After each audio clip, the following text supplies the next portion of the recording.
Hey everyone in Reclaiming You. So here I am, tea with B at 3. So I know sometimes lately I've been jumping in at other random times and it definitely hasn't been 3 p.m. Maybe it was in another part of the world, who knows? But sometimes I just get these little kind of, little intuitive hits just to jump on and share something that's coming up for me or for someone that I'm working with. So anyway, what I actually wanted to talk to you guys today about is, are you self-led? Say, hey, if you're there, or if you're catching the replay, do the hashtag replay. But the question I'm posing is, are you self-led? And what does that even mean? To me, being self-led, it is being empowered. So it is taking radical responsibility for where you're at and where you are going. Because let's face it, you guys, it is easy to fall into victim mode. And you probably know what I mean when I say that. Victim mode kind of looks like, you don't understand, this happened to me, it's all their fault, I've got this problem, I didn't have that growing up, I wasn't born wealthy, I don't have that sort of education, you did this to me, it's easier for others, etc., etc. It's kind of that sort of mentality, that kind of programming, that kind of, wording and languaging and stories that you'll tend to associate with that victim mode, victim mentality. And I'm not downplaying it, I'm not diminishing it, I get it. Like, I've had traumas, I've had chronic illnesses, I've been used, I've been cheated on, I've been walked all over, I get it, But what did I do with that? I actually did let my victim lead for a really long time. And when you do that, when you let the victim lead, it is only going to lead to more frustration, anger, resentment, bitterness, and all those other lower negative emotions that kind of just attract more of the same. When people talk about manifestation, that's what you're manifesting more of, because that's what you're emitting out in the world. Also, when you're in those kind of emotions, it's putting your nervous system into fight or flight and eventual depletion. When you're in fight or flight, it is going to affect your hormones, your digestive system. It can over time affect your cardiovascular system, your mental health, everything else. To be self-led, you guys, it really is to have awareness of this victim mentality, but choosing to take your power back and realizing that, you actually can be this deliberate creator of what you actually do want moving forward, regardless of what has happened in the past. Because as we know, it's like what's happening in the future is based on our current thoughts and our current stories, our current wording and languaging. So it is also really about, yes, working through the trauma, the stories, the blocks, the limiting beliefs, but continuing to move forward and to have momentum and not letting all of that work hold you back. I did for a long time until I had this awareness. And being self-led, you guys, it really is valuing yourself. It's prioritizing yourself, prioritizing your self-care. And I know for a lot of people, especially for a lot of women, that is really hard because we've been taught since day dot to really self-abandon, to put everyone else first. So a lot of people, of course, your husband, your children, things like that. And I'm not saying, of course, if you've got children, yes, you are their parent always, but you're their guardian until they are adults. Yes, no one's refuting that. But in our history, as we know, it's wound up in our DNA that women, they didn't have the same rights as men. We were to serve men. And in many cultures around the world, that is still the case. And I'm not saying you only have to solely focus on you. It's not the point. The point is, as they say when you're on a flight, you put your oxygen mask on first. Because, if you're coming from a place of depletion, it's only going to lead to, as we said earlier, the resentment, the frustration, the anger, the burnout. If, however, you're giving yourself that time, that space, you're tending to you and your needs, you're coming from a place of overflow, you're coming from a place of abundance, and your family and everyone else around you, they will feel that. They'll benefit from that. You can't keep giving from that empty well. You just can't. And unfortunately, so many people are. And being self-led, it's having those healthy, sound boundaries. Maybe you're turning your phone off when you want to switch it off. You're not accepting calls or messages at all hours because you're tired. Or you're saying no when you mean no, and you're okay with that. You don't have to go into all the millions of reasons why, and you sort of go into that justification mode. And a lot of us will say yes because, oh, it's just easier that way. I just want to keep the peace. I don't want to have a conflict. It's just easy just to go ahead and do it. Even though you'd rather be doing all these other things to tend to you and your emotional health and your mental health and your physical health. And as we know, like being a people pleaser, it is one of the most toxic things to your long-term health. Like that's been shown time and time again in research and studies. When they look at sort of some of the attributes of, someone that's more likely to develop cancer, people pleasing is always up there, along with suppressed anger and things like that as well. Being self-led, it is about emotional intelligence. So, you're not suppressing, you're not repressing emotions, you're not unleashing as soon as someone triggers you. And likewise, it's like you're not expecting everyone else around you to be responsible for your happiness. Like, that's not their job.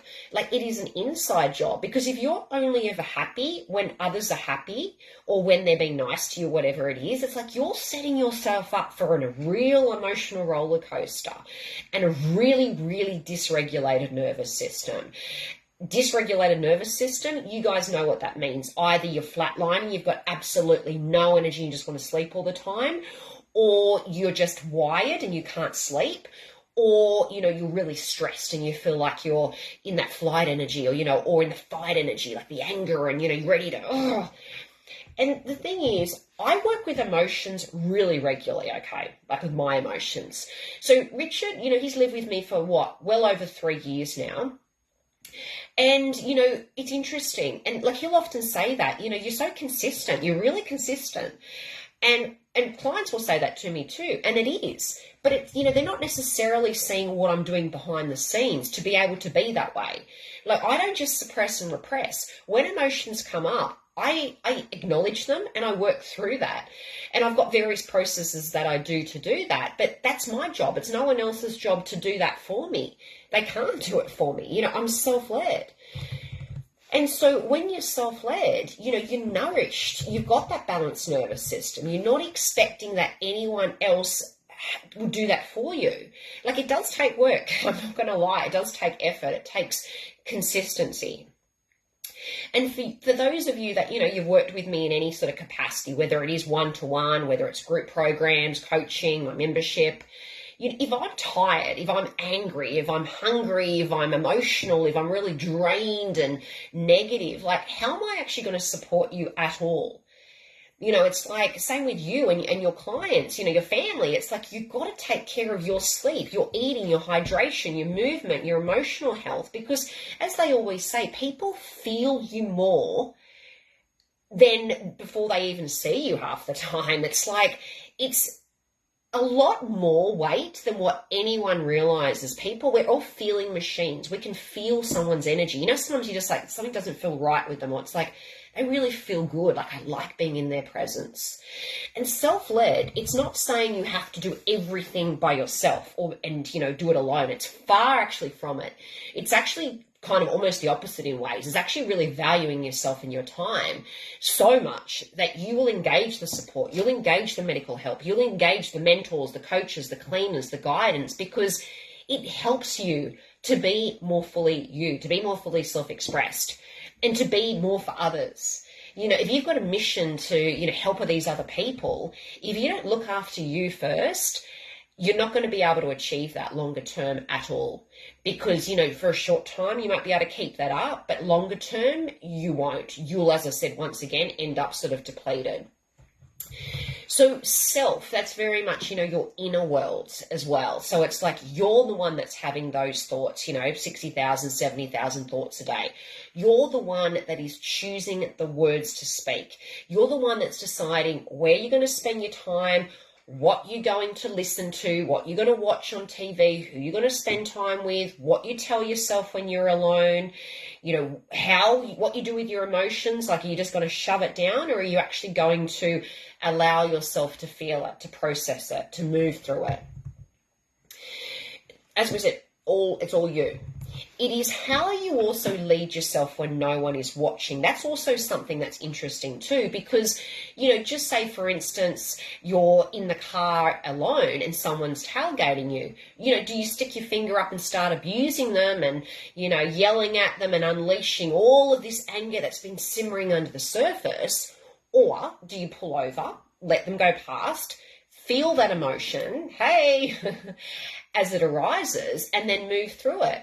Or, maybe you do it as soon as you get home. And I've done that. There's been times where, various things have happened, and I will literally, maybe I go into the bathroom and I will just work through that emotion. Or there's times where I'll come in here and I will literally scream into the pillow, or I will go and I will hit the punching bag or whatever it is. It's like, it is my responsibility, as I said, to lead myself through that processing of that emotion and not just shoving it down such that I'm simmering under the surface and it will take one little trigger for me to unleash.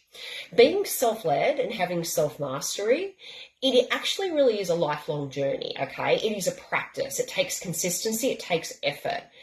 But I can assure you, I can promise you, it is going to give you better overall health, better overall longevity. I'm talking physically, mentally, emotionally.